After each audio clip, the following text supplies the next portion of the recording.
When Mark Dawson catches his wife Laura in a web of infidelity after 25 years, the drama explodes. From sleepless nights to a PI's damning evidence, this tale of love turned sour will grip you. Discover how their daughter's innocent suggestion spirals into chaos, pushing Mark to fight back, legally. Fleeing to a lakeside hideout, he uncovers secrets that will shock you. With courtroom battles and a stunning moral twist, see Laura face the consequences of her actions. Don't miss this emotional roller coaster of betrayal, revenge, and redemption. Click now to witness the explosive ending. At 2:03 a.m., Mark Dawson lay rigid, the ceiling's faint stripes taunting his sleepless mind. Beside him, his wife Laura sprawled, her breathing steady but her new, bold moves in bed gnawing at him. At 50, after 25 years of marriage in Charlotte, North Carolina, he'd noticed a shift, her sudden intensity, positions they'd never explored, touches she once dismissed. His gut twisted. Where had this come from? A friend's drunken quip, check her phone if she goes from boring to superstar, haunted him. Laura's secretive glances, new outfits, and locked phone screamed guilt. Heart-pounding, he whispered, "Laura."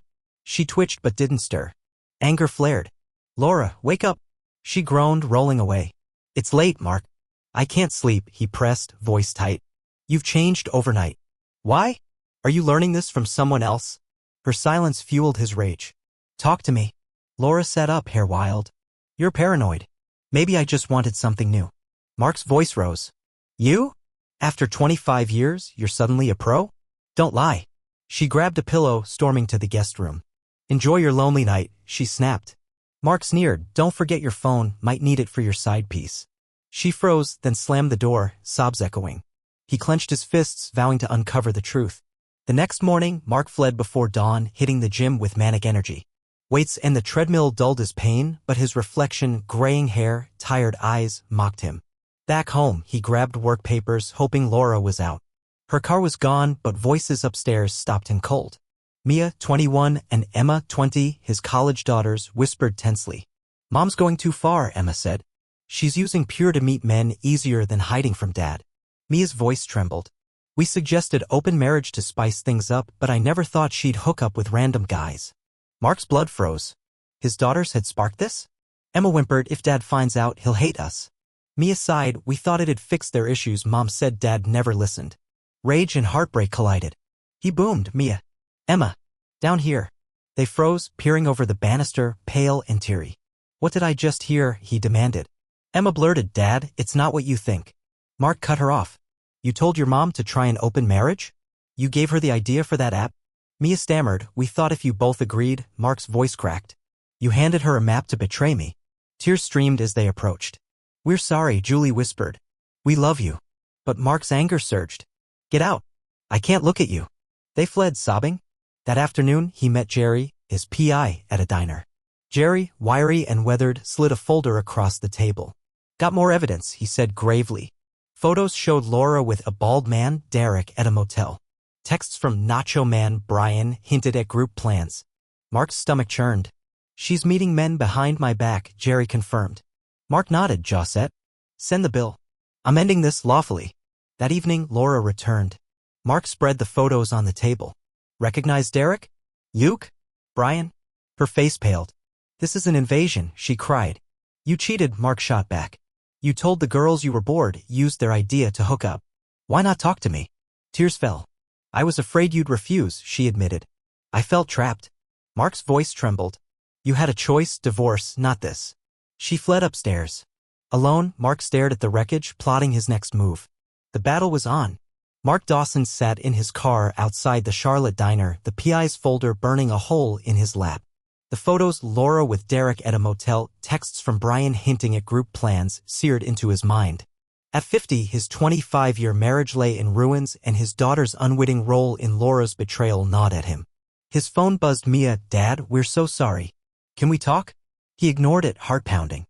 The evidence was clear. Laura had turned their daughter's naive open marriage suggestion into a secret spree. He needed air, a plan. Driving to his boss Stacy's lakeside cabin, he resolved to fight back, legally. The cabin's creek welcomed him, its large window framing a shimmering lake. Suitcases dumped, he paced, the silence amplifying his rage. Laura's texts, #while low, "Let's see if I'm adventurous," echoed. He called Natalie, a sharp divorce lawyer. "I've got proof," he said, voice raw. "Infidelity, multiple men." Natalie's tone was steady. Solid ground. We'll push for no alimony, secure your retirement. Ready for a fight? Mark exhaled. Yes, but fair, not revenge. She promised to draft papers. That night, Mia and Emma texted again. We love you, Dad. We messed up. He replied curtly, I'm safe. Need time. Back in Charlotte, Laura paced their home, phone clutched tight. Mark's parents had called, furious after his confession. She dialed him, voice shaking. Did you tell them? They're calling me a disgrace. Mark's laugh was cold. You humiliated me first. Truth's out. She snapped, this is private. He retorted, not when you're meeting men in motels. The call ended in silence. The next day, Mark returned for more papers. Laura was there, dressed to impress. We need to sell the house, she said, avoiding his gaze. I'm not cleaning it. Mark smirked. Too busy with your pure dates? Her eyes flashed. Stop it. I'm not hiding anymore. Mark's temper flared. You're proud? Everyone knows, foot lovers, bar flings. Enjoy it. She stepped closer, tears brimming. You never listened. I was suffocating. He cut her off. You could have left, not gutted us. She sneered, maybe your next wife won't need a trainer for new moves. The sting hit hard, but he grabbed his papers and left, the door slamming behind him. At the cabin, he stared at the lake, plotting his next move. A week later, a knock jolted him. Mia and Emma stood, coffee cups in hand. We're sorry, Kate said. Can we talk? Mark hesitated, letting them in. The cramped space forced closeness. You pushed her to this, he said, voice low. Emma sobbed, we thought open marriage could help if you both agreed. We never meant for her to cheat. Mia added, she said you were distant. We were stupid. Mark's anger ebbed, sorrow rising. You gave her a map to betray me. I can't forget that. They cried, hands outstretched. We love you, Julie whispered. Torn, Mark let them hold his hands, tears blurring his vision. I need time, he said. They hugged awkwardly, leaving him alone. The lake's calm mocked his storm. Days later, Natalie called. Laura's lawyer claims emotional neglect. Weak, but it could drag on. Mark gritted his teeth. Use the evidence. End it fast. That night, a mysterious letter arrived and signed, hinting at another man. His pulse raced. Was Laura still hiding secrets? The battle was far from over. Mark Dawson sat by the lakeside cabin's window, the unsigned letter trembling in his hands. The mysterious hint at another man, scribbled on plain paper with no return address, ignited a fresh wave of dread. It was 3:50 p.m. Eastern European Summer Time, June 14, 2025, and the serene lake outside mocked his turmoil. At 50, his life in Charlotte, North Carolina had unraveled since Laura's infidelity came to light. The PI's photos, his daughter's unintended role, and now this, each revelation pushed him closer to the edge. He dialed Jerry, voice tight. Another lead? Dig deeper. Jerry grunted. On it. Might take 48 hours. Mark paced, the cabin's creaks echoing his unrest. The letter's vague threat, she's not done, suggested Laura's web extended beyond Derek, Luke, and Brian.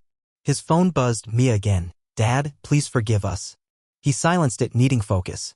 That evening, Natalie called. Laura's lawyer's pushing neglect claims. We've got the upper hand with evidence, but it's dragging. Mark's jaw clenched. Speed it up. I want this over. She promised a court date soon. Exhausted, he crashed on the couch, the letter's words haunting his dreams. Back in Charlotte, Laura met her friend Carol at a cafe, her nerves fraying. Mark's parents are spreading it, she hissed, stirring her latte. Everyone knows. Carol sighed. You flaunted it, bar photos, that tattooed guy. What did you expect? Laura's eyes narrowed. I needed freedom. He never listened. Carol leaned in. Freedom's one thing, but this? You're burning bridges. Laura's phone buzzed, a text from an unknown number. Missed you last night. Call me. Her heart sank. Another secret slipping out. She deleted it, but the damage was done. The next day, Mark returned to the marital home, hoping to avoid Laura. Instead, she cornered him in the kitchen. Did you send that letter? She demanded, eyes wild. Mark frowned. What letter? She thrust her phone at him, the text. Someone's watching me. Mark's pulse quickened. Maybe it's karma. You've been careless. Her face twisted. You're enjoying this, aren't you? He stepped closer, voice low. I'm ending it, divorce papers are coming. Your choices did this. She slapped the counter.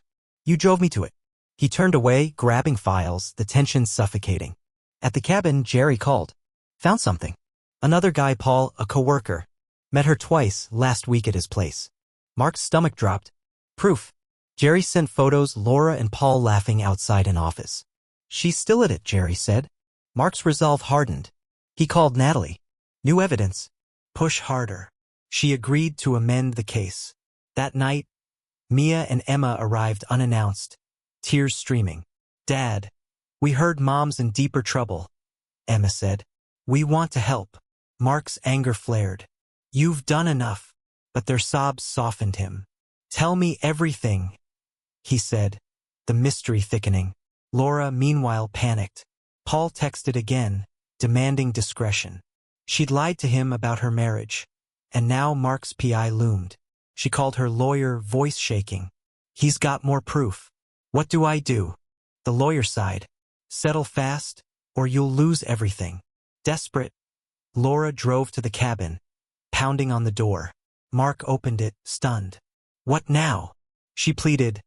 Let's talk. Drop the PI. I'll stop. Mark's eyes were ice. Too late. You chose this. She sobbed. I was wrong. He shut the door, her cries fading. The battle was nearing its peak. The next morning, Natalie texted, Court in 3 days. Be ready. Mark stared at the lake, the unsigned letter in hand.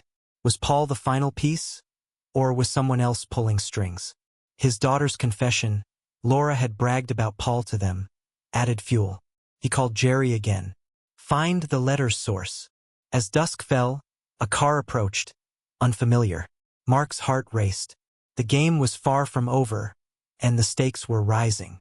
Mark Dawson stood at the lakeside cabin's window, the unfamiliar car's headlights piercing the dusk. It was 6:17 p.m. Eastern European Summer Time, June 14, 2025, and the air felt thick with anticipation. At 50, his life in Charlotte, North Carolina, teetered on a knife's edge. Laura's infidelity, the daughter's unintended role, and now this mysterious visitor.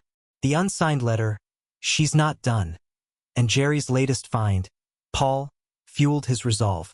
Heart pounding, he grabbed his phone, ready to call Jerry, when the car door opened. The figure stepped out, tall, shadowed. Mark's breath caught. Was this the letter's source? The figure approached. Carol, Laura's friend, her face grim.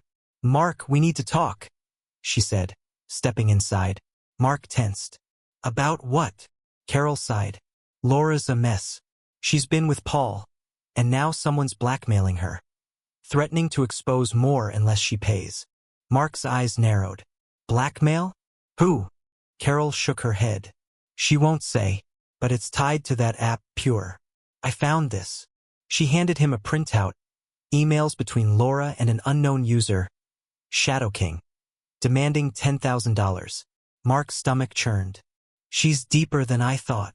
The next morning, Mark met Natalie at a quiet cafe. New evidence, he said, sliding the printout across. Blackmail on top of infidelity. Natalie's brow furrowed. This strengthens our case. We can argue emotional distress and financial manipulation. Court's tomorrow, be prepared. Mark nodded, jaw tight. Back at the cabin, Mia and Emma called, voices shaky. Dad, we overheard Mom on the phone. She's scared, Emma said. About blackmail? Mark asked. Mia confirmed. Yes, and Paul's involved. Mark's mind raced. Stay out of it. I'll handle this. In Charlotte, Laura paced her rented condo, phone buzzing relentlessly. Shadow King's latest text. Pay or I send everything to Mark's lawyer. She'd met Paul at work, a fling to escape her boredom. But this? She called him, voice trembling. They know about us. Paul cursed. Dump the phone, lay low. Laura's hands shook. She'd bragged to Mia and Emma about Paul, never imagining the fallout. That afternoon, she drove to Mark's cabin, pounding on the door again. Mark, please. I'm being blackmailed. He opened it, eyes cold. You made this bed, she sobbed. I'll confess everything in court. Spare me the PI. Mark's voice was steel. Confess? After lying to our daughters, meeting men behind my back? No deal. She clutched his arm. I was wrong. But this blackmailer, Shadow King, has photos, texts. Mark pulled free. Give me proof, or it's over. She handed him a USB drive, tears streaming. It's all there. He took it, shutting the door. Inside, he plugged it in, Photos of Laura with Paul, timestamps matching Jerry's evidence, and a voice note from Shadow King demanding payment. The next day, court loomed. Mark met Jerry at dawn. The USB confirms Paul and a blackmailer, Shadow King. Likely someone from Pure, Jerry said. I'm tracing the IP. Mark's pulse quickened. Good.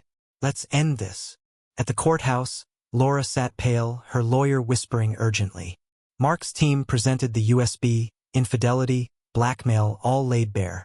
The judge's gavel echoed as he reviewed. Adultery and coercion noted. Settlement leans heavily toward Mr. Dawson. Laura's lawyer protested, but the evidence was overwhelming. She'd lose alimony, her share reduced. Outside, Laura approached, defeated. I'm sorry, Mark. Shadow King was a guy from the app. Caught me with Paul, threatened me. Mark's eyes hardened. You chose this path. Live with it. She nodded, walking away. That evening, Jerry called. IP traced to a burner phone, dead end, but Paul's talking. He's cutting ties. Mark exhaled, relief mixing with pain. The cabin's lake glittered, a symbol of his new start. Mia and Emma texted, "We're here, Dad." He replied, "Love you.